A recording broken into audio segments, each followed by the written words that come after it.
Kia ora, I'm Miria Makamo. Disorganised, chaotic, under-resourced. That's mental health services for our highest risk patients, according to one of our top psychiatrists. Tonight, 3 unwell men, 3 families pleased for help, and the horrific acts of violence that followed. The victims' loved ones are devastated, asking how things went so far. They tell Marvel Moayed each death was completely avoidable. Now, warning, some details of Marva's story are disturbing. Here in the Bay of Plenty, the sun's out. A perfect day for a picnic. It's lovely. Oh, I have there a second course. Yeah. But Emilia Karikari can't truly enjoy it. With family and friends here to support her, Emilia is preparing to tell us about the most painful day of her life.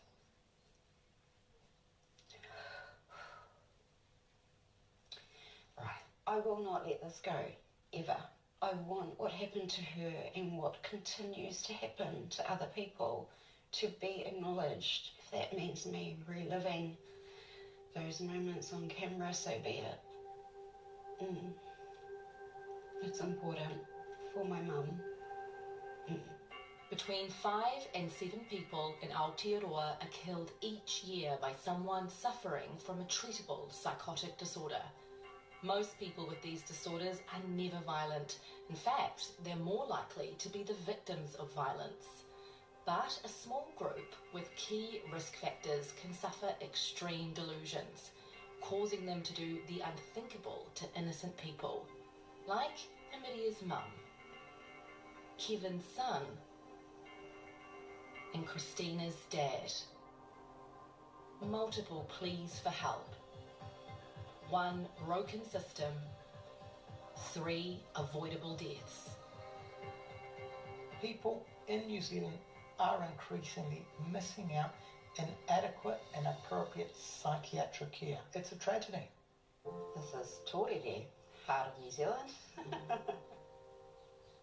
And this is where I'm from. It was a place my mum loved. Like really loved, just like I do. She would come out here with my auntie Moana and they would pick nuts in this orchard. I got this not long after we lost Mum. The fantail, very significant with my mum. They used to follow her around in there. Did Pania have plans for Torere? She sure did. She was going to build a house behind these trees, so I guess I'll do that now. My mum, Pania, was a wonderful mother. She raised me on her own. She was a single mum. She was fiercely independent. She was a softie. And probably the most empathetic person I've ever known in my life. So many people loved her. One of the people who loved Pania was Bobby Hill. My mum was happy. She really was. She loved him a lot. And he made her happy. Yeah. And he loved her. Pania often stayed with her partner Bobby at his home in Te Teko. Bobby's 24-year-old son, Te Hiritanga Hill, also lived there. They spent a lot of time together actually, and yeah, in the beginning it seemed fine. Emilia says in 2020, Te Hiritanga started to become paranoid. My mum rang me one night and said, he's hearing voices. Te Hiritanga later told psychiatrists he thought animals were staring at him, sensing the devil in him. He believed Satan was trying to control him. As his mental health deteriorated, he began lashing out at Pania. She told me that he had actually threatened her. He'd held a knife to her throat. And the worst part of that is, she looked me dead in the eye and said he would never hurt me. And I think she believed it. Yeah. Concerned, his dad took him to see a GP on the 9th of June. The doctor assessed him and decided that it probably was the onset of psychosis. He prescribed him risperidone and sent him home. This is a young man who's presenting for the first time with undeniable symptoms of a very serious mental illness. And he was given antipsychotic medication and sent home with two people who have no idea what to do. No idea. He wasn't assessed by a psychiatrist, and he should have been seen in time. Yeah. The GP sent a referral to the Whakatane crisis team. It was marked semi-urgent, triggering a response time of 72 hours. Over those 3 days, Te Heritanga only got worse. He said he watched Pania hang up the washing and thought she was a witch who'd made a pact with the devil. He believed she could read his thoughts and control his body. By the time the crisis team were due to respond, it was too late. Because they received a report that he had been arrested in relation to my mother's homicide.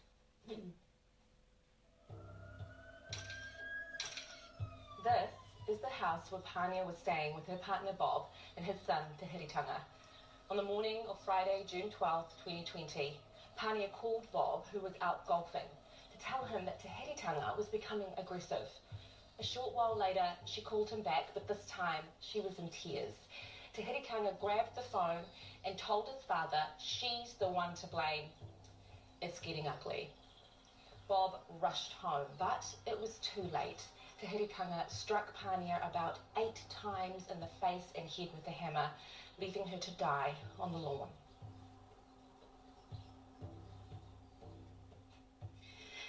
And the last time I saw my mum, it was her body under a blanket lying on the front lawn of their house behind police tape. And I wasn't allowed to see her ever again. She wouldn't hurt a fly. And the way she died was so violent and so brutal that, it's just so unfair. In a report following the incident, the Bay of Plenty District Health Board admitted they were understaffed, noting that when Te Heritanga's referral came in, there wasn't a full-time employee to triage referrals. Was this preventable? Yes, it was. His care was not good enough. It wasn't good enough. He deserved the treatment that he needed. And because he didn't get it, my mum paid the ultimate price. Schizophrenia affects about 20,000 people in New Zealand, with a higher prevalence among Māori. The disorder causes people to experience psychotic symptoms and interpret reality abnormally. Psychotic symptoms are delusions, auditory or visual hallucinations, thought disorder, where your ability to think logically is impaired. Dr. Eric Monasterio is one of the country's top forensic psychiatrists. The defendant does not have an insanity defense. It's his job to assess people, like triple murderer Lauren Dickerson, for serious mental disorders after high-level offending. There is no definitive physical test or blood test that will confirm the diagnosis. As a consequence of that, there is quite a lot of disagreement, even amongst experts, as to when a person fulfills the diagnostic criteria for something like schizophrenia. In 2019, after an inquiry into the state of our mental health services, the government committed an unprecedented $1.9 billion to improving the sector. Increasingly in New Zealand, we've been not able to fund or provide services to treat the 3% of the population who are affected by serious mental illness. The Mental Health and Addictions Inquiry pointed out that we should be providing care to up to 20% of the population. 4 years on, he believes things are worse. What the inquiry has done is it's diluted the resources. The focus has shifted away from those with serious mental disorders. So as a consequence, those at the more severe end of the spectrum are doing even less well.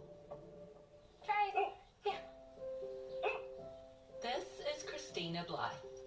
And the running furball, that's Chase. He'd ring me up and he'd say, how's my grandson Chase? So he wouldn't say, hello, how are you? What are you doing? It was about the dog. It wasn't about me. I miss that so much. Dad used to treat that dog as if he was an actual person. Colin Blythe. He's a dad, a brother. It's a lovely photo. I remember that. And an uncle. I think one of my first memories when my dad would say on the weekend, we're going to visit Uncle Colin, we'd silently get in the car, because he was a fun uncle, but hard-working too. I don't remember the playhouse that he built. Don't you? He was a wonderful builder. Whatever he could build, he would build it for me, yeah. He just wanted to help. The 68-year-old was living in Napier in a shared apartment in the heart of the city. I think he just kind of fell into the role of property manager because he also used to be like the maintenance man, and he used to call it his castle. It's far from a castle, but it was his castle, and he loved it there. One of Colin's flatmates was 34-year-old Timothy Buchanan. I do remember him saying to me that he had, people living there that he was not very happy with, that he was going to talk to about moving out. But I had no idea that someone like this was living there. Did he mention or write about Timothy at all in this diary? He did. This is Colin's diary. On the 8th of January, he underlined Tim and just said 2 weeks' notice. Question mark, see what happens. On the day of Dad's death, there was an entry, obviously not from Dad, just saying that he had passed away. I can only assume it was the offender that wrote that. Coming up, assessed but not helped. Had there been a bed available, my dad may still be here today. And a father afraid for his son. He stabbed his eye right out. Kiwi back.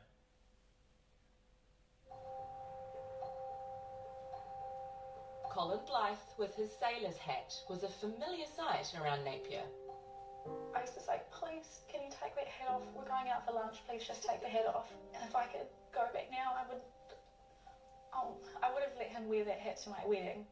On a summer's afternoon earlier this year, Christina was told her dad, Colin, was dead.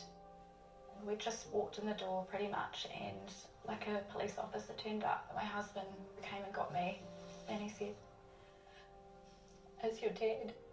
He couldn't confirm what had actually happened. He just said it was unexplained. But the next day, I had Googled Napier man dead, and the article said police are launching a homicide investigation. I knew it was about Dad. I instantly thought that it must have been an accident. No one would actually want to hurt my dad. Timothy Buchanan had recently moved into Colin's apartment. He'd been diagnosed with schizophrenia when he was 20. Now, 34, he'd stopped taking his medication and had become aggressive. I know that Uncle Colin and Timothy's mum, Paula, had been working together to try and get Timothy help. Dad had been trying to help this person.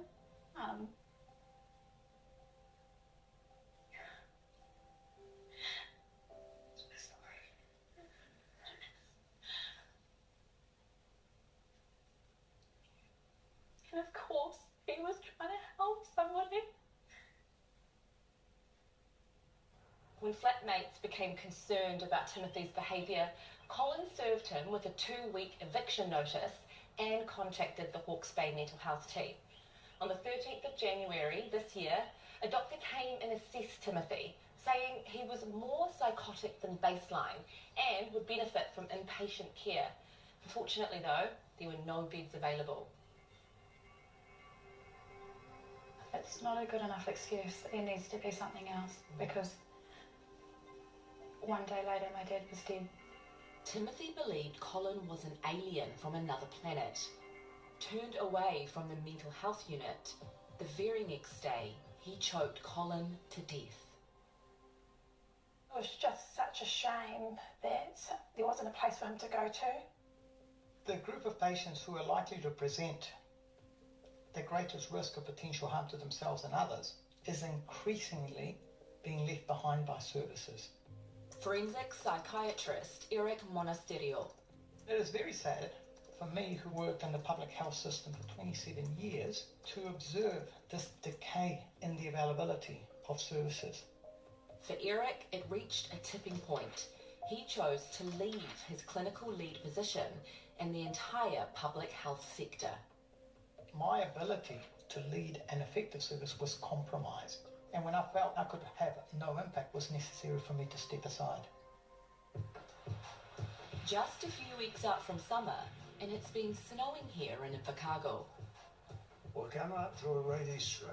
How does it feel for you being here? I don't like it. They said that he had a blank look on his face and was polite. He just had no idea what was going on. No. He actually made the 111 call himself, didn't he? Yeah. Kevin Boyle is dad to 3 sons. This is his middle child, Joe Boyle. He's always been polite and he'd help people. Hunting mad, used to go with his granddad all the time, fishing. He was a great kid. When Joe was in his early teens, Kevin met the love of his life, Tanya. I fancied her. So, yeah, she was cool. Big heart, good personality, good person. Tanya had 2 young sons of her own, James and Josh. When Tanya and Kevin married 14 years ago, they suddenly had a basketball team of boys, all of their names starting with J. When did you start noticing changes in Joe? When he went over that cliff. In 2010, after a hunting trip, Joe's car careered off a steep drop, leaving him with a brain injury. He became a recluse. He didn't talk as much. Joe was never 100% after that, and it got worse and worse and worse. Joe reported to a psychiatrist that he was hearing voices in 2011. It's like he had moments. Moments of psychosis. Yeah. He parked up at McDonald's and he was just sitting in the truck and he had all the guns and the dogs. In the notes that we read, he thought that the Yakuza had put silicone flies into his food and were spying on him. Yeah. What did the psychiatrist say was wrong with him? He was bipolar. But I kept on saying to the doctor, there's something else. Joe was prescribed lithium, a mood stabilizer. But for years, he struggled with voices and delusions and had multiple run-ins with the law. In 2016, Joe tried to catch fish from this driveway. He's got the motorcycle helmet on and he's fishing. In a court report, a psychiatrist found that Joe was insane at the time, but still, no one properly recognised his schizophrenia. How much confidence did you have in the treatment that Joe was getting? None. And they knew. By 2019, Joe was seriously unwell. He saw worms coming out of his dishes. Kevin says he asked for help dozens of times. Run. Talk. I told them that I was worried for Joe's safety and others' safety. How much weight should we give to observations from family members close to that person? Oh, it's key, because family members, friends that know the person well, they're in a better position to determine whether there has been a change in them and whether that change then may be explicable by a mental disorder. Despite his history and pleas for help from his family, the Southern District Mental Health team failed to make contact with Joe. They reported that they'd tried to visit him, but for various reasons, including the caseworker being scared of Joe's dogs and it being a long weekend, they didn't see him. On the morning of December 8th, Joe's psychosis was overwhelming him. He saw a toy train come out of his television, then a rabbit. Terrified, he smashed the TV. Later that evening... This is the police. Where is your emergency? Hello? Okay, and what's going on here? Hotel. What's happening? Hotel. Okay, so I'm trying to put the job in, but I need to know what's going on so that we can get police here. Help. Someone off the ground, please. Someone's what? Off the ground, please. Have you called an ambulance? No.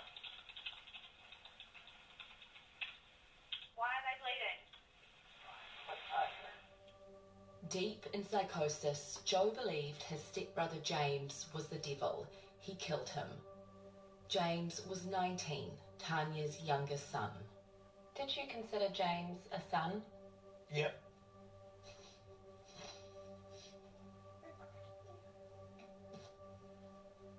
He wanted to get a job, get a lot of money, and get a fast car, and he was sort of trying, but he never got a chance. Yeah. Joe was charged with James's murder. While in prison, there were several serious self-harm incidents, but psychiatrists still didn't change his bipolar diagnosis. He stabbed his eye right out. How sick are you got to be to do that? Several months later, after being assessed at Auckland's Mason Clinic, his diagnosis was finally changed to schizophrenia, and he was put on antipsychotic medication. How come down here they could see it and keep on misdiagnosing him, where he goes to the Mason Clinic, he's there 10 minutes, they know exactly what the go is. Do you believe that James's death could have been prevented? Yeah, definitely, How? if they'd done the job. Coming up, Hello, can I speak to Joe Boyle, please? Just when you think it can't be any worse, in the eyes of the law, he's not guilty. What is it? Ngā mai anō. The devastating failures in our mental health system have torn 3 families apart, struggling in the wake of what they say were avoidable violent acts. They're left wondering how the warning signs were missed. Their losses are unbearable, and the consequences roll on. Hi, Mum.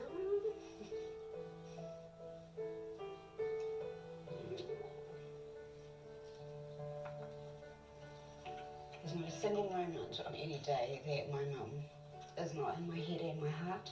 This ring, she had taken it off, left it in the glove box of her car, which was at the crime scene. But it helps. It's been on her finger. Ameria Karikari's mother, Pania Melrose, was killed by her partner's son in 2020. He pleaded not guilty to murder. The level of scrutiny on any person being considered for an insanity defence is extremely high. Forensic psychiatrist Eric Monasterio. That illness has to be active at the time of the alleged offences, and the impact of that disorder is such that the accused fails to understand differences between right and wrong. How easy is it to fake being insane in order to get an insanity plea in court? In my experience, it's an extremely difficult thing to do. You're subject to comprehensive assessment, generally in a hospital setting where you're supervised 24 hours a day. Tahiri Tangahill was found not guilty of murder by reason of insanity. That was a kick in the guts. Knowing that there will never be any justice. It's over and he's not guilty. And that's crushing. I can never forgive him. And I know that it wasn't him, but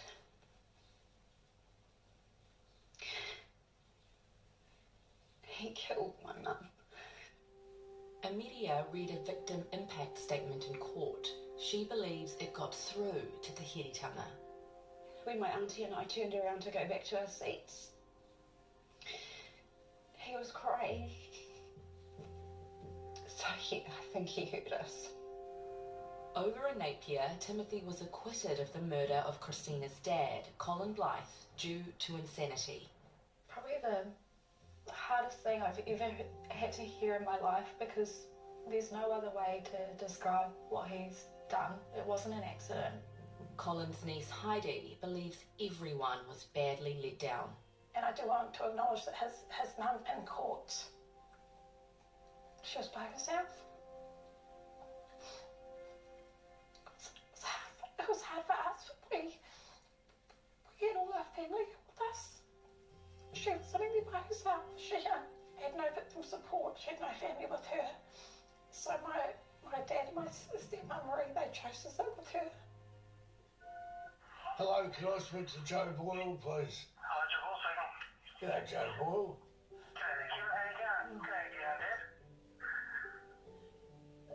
Average? You? Average? Not too bad. Kevin Boyle's son Joe was also found not guilty of James's murder by reason of insanity. What'd you have for dinner? I had lasagna. I'd show drawing you a picture. Cool. Yeah. What's the picture of? It's got a few deer as well. I don't want any deer. He's currently being held in a secure psychiatric unit in Dunedin. Okay, well, Yeah, love you too, mate. thank Okay. you very much.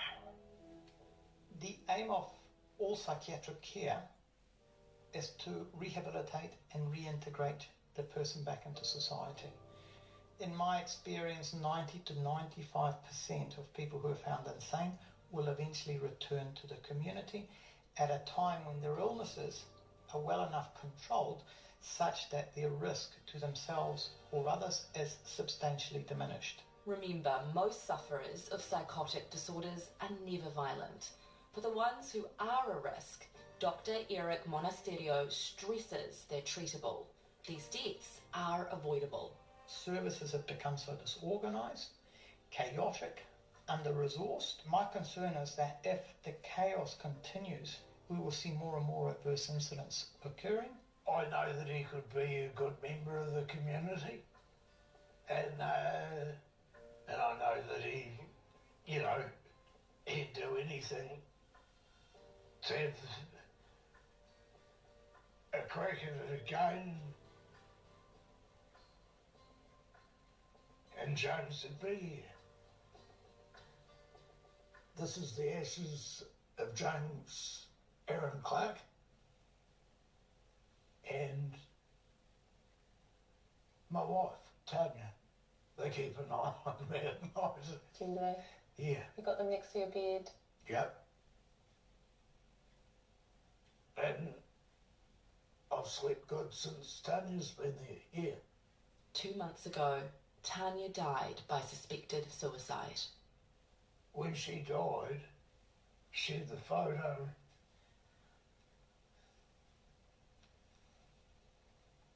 In her hand. Yeah. A photo of her sons. Both of them, yeah. Despite what had happened, Tanya loved Joe and left behind a special note for him. What did that note say? And she was proud of him. Because he tried. Yeah, I wish she was here. I wish James was here. I wish Joe was here. What's wish get you? Kevin, you've been through unimaginable pain. How do you tolerate it? Every day above the ground's a good one. Well, we approached Te Whatuora for comment on all three cases, asking them if any changes have been made after the deaths of Pania, Colin and James. In a statement, Te Whatuora agrees it's still too difficult for some people to get the specialist help that they need, and so mental health reforms are underway. Resources, meanwhile, remain strained. The Southern District, where Kevin lives, is 20% down on staffing numbers right now.